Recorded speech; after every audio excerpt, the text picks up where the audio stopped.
Nation of Fitin10, welcome to day 4. And I've been having some questions about the class schedule.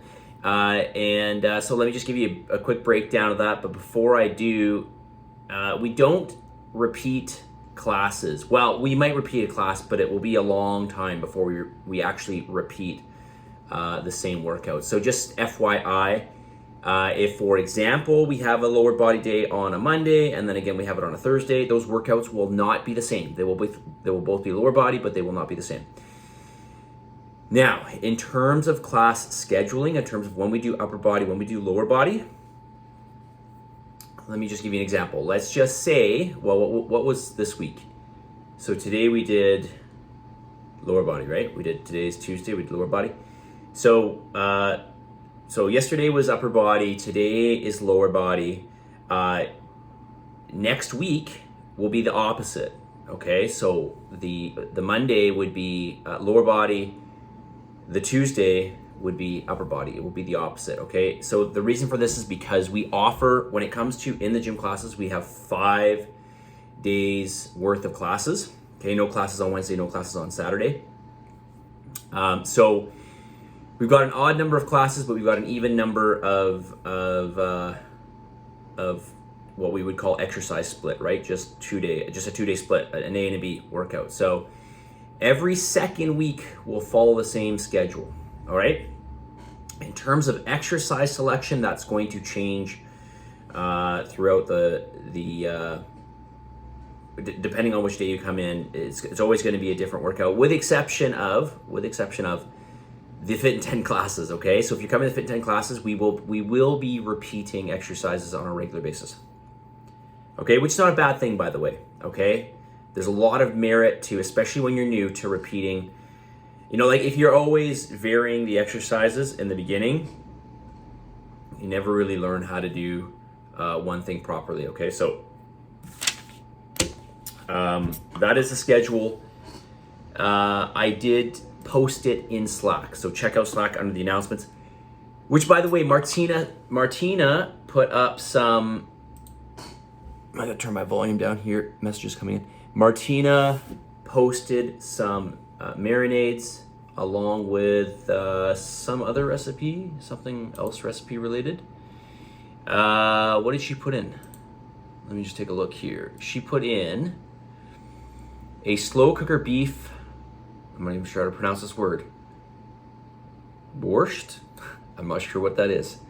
Anyways, it's a recipe she put up there. I think she's gonna put up recipes on a regular basis.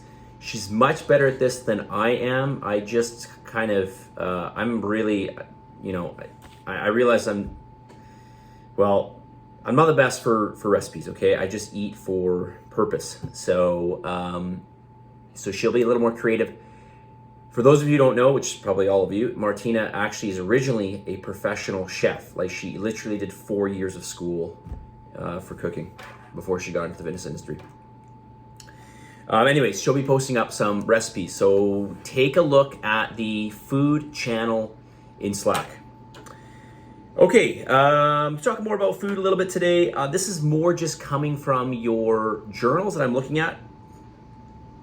And so just some things that I want you to be aware of, etc. I did mention about the quinoa salad from Costco yesterday, and I just wanted to refresh myself with the ingredients because I had looked at it before, but I couldn't quite remember. You know, the ingredients in the quinoa salad from Costco is not bad at all, with the exception of they put in it's soybean oil or canola oil. It's one or both of them. That's what's on the label. So it would be really great if they used like an olive oil or just a higher quality oil. Other than that, it doesn't seem to be too bad from my memory. Now, the label that I saw, I just pulled from an image from Google. So I don't know if this is in the States or Canada. But overall, ingredient-wise, it's not bad, okay? One thing I want to remind you guys of is, a couple things here. Get a protein strong food at every meal, all right? So some of you, for example, are just having a piece of fruit at a meal. So I want you to think about every time you eat, I want you to think about getting a protein strong food, okay? Getting regular amounts of protein in your diet throughout the day. You don't have to do this, but I do recommend it, will help to keep you satiated. All right. It will also help to, if you're having protein with other foods like carbohydrates, it's going to help to slow down the release of the carbohydrates into your bloodstream. So this is better for managing blood sugar levels. Okay, and there's some other reasons why I want you to have protein, but I won't get into it right now. All right, so just think about trying to get a protein strong food. Protein strong. That means by calories, the food in and of itself is the majority of calories are coming from protein. All right, so beans and nuts and stuff like that, legumes. No, these are not protein sources. Okay. Again, refer to, it's either page 33, 34, 35 in your manual for a list of some protein strong foods, okay? Generally speaking, not always the case, but generally speaking, animal-based foods. Measuring foods. Measure out all your food.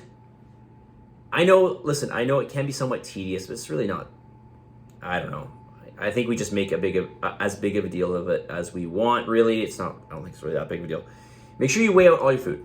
Okay, with the exception of liquids, you can do that by volume because volume or weighing is going to be the same. There's going to be no margin of error there. But when it comes to weighing out solids, this includes butters and yogurts. Do it by weight because if you go by volume, there's going to be a certain level of inaccuracy. Okay.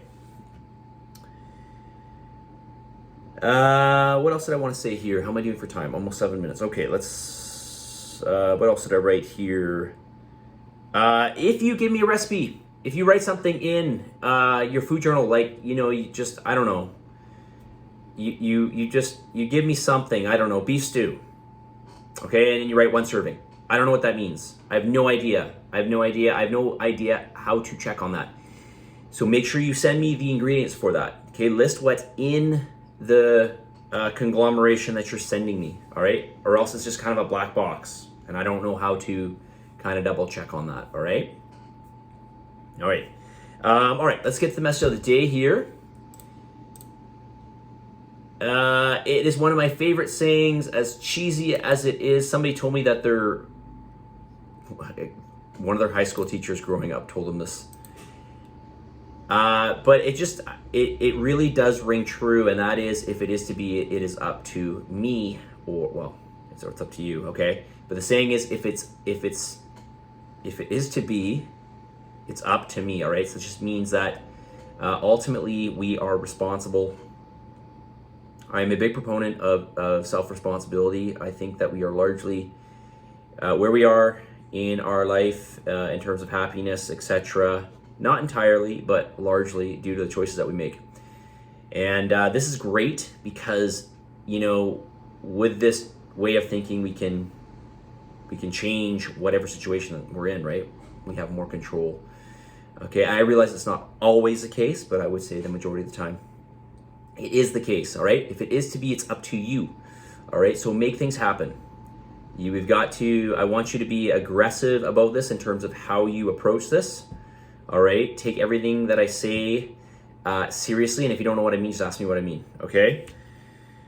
All right, so take heed, take note of everything that I just mentioned, all right? All the points I mentioned, because those are important.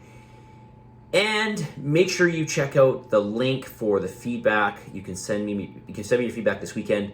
I realize it's still a couple days away, but or more than a couple days. But make sure you send me your feedback this week, okay? And as always, positive energy, positive vibes. Believe in yourself, and for the love of God, give some gratitude, and I'll talk to you all tomorrow. See you guys.